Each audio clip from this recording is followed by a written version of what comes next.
বলে দিবার জানা তো পানি দেওয়ার সময় হয়ে গেছে। আজকে বলে একজন গেছিল পানি বলে দিবার জানাই ওই পাড়ার মানুষ।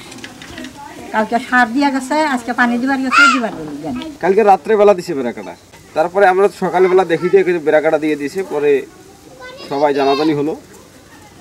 আমরা দেখতেছি যে যেখানে বেড়াকাটা হয়ে গেলে আমাদের অনেক বিপদ আপদ হয়ে যায়, পাশে যাওয়াও যায় না। আবার আমাদের জায়গায় যদি আমরা থাকি, আমাদের এরিয়া থাকলে আমাদেরকে দাবার দেয়, দাবার দিয়ে আমাদেরকে ওখান থেকে দৌড় দিয়ে চলে আসতে হয়।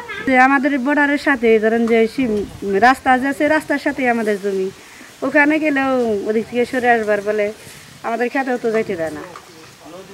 হামকি দামকি করে কিছুদিন আগে আলু তুলে নিয়ে আসলাম, ওদিক যাইতেই দেয় না, সরাই দেয়, ওদিক থেকে সরে যান।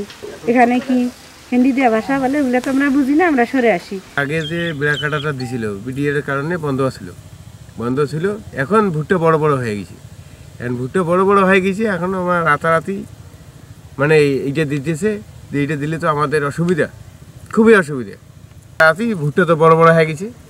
এখন এই যে বাংলাদেশে ভানে বেড়া দিচ্ছে, বাংলাদেশের তো জমি কমে যাচ্ছে। এখন সীমান্তে, দহগ্রাম সীমান্তে আমরা দেখতে যেটা পাচ্ছি যে একের পর এক এখানে কাঁটাতার নির্মাণ করা হচ্ছে।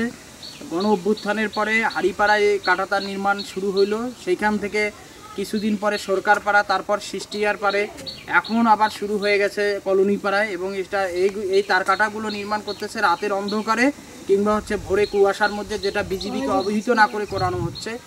এবং এইটা আন্তর্জাতিক যে আইন, সেই আইনের লঙ্ঘন করে জিরো লাইনে অর্থাৎ পিলার টু পিলারে তার কাটা নির্মাণ করা হচ্ছে।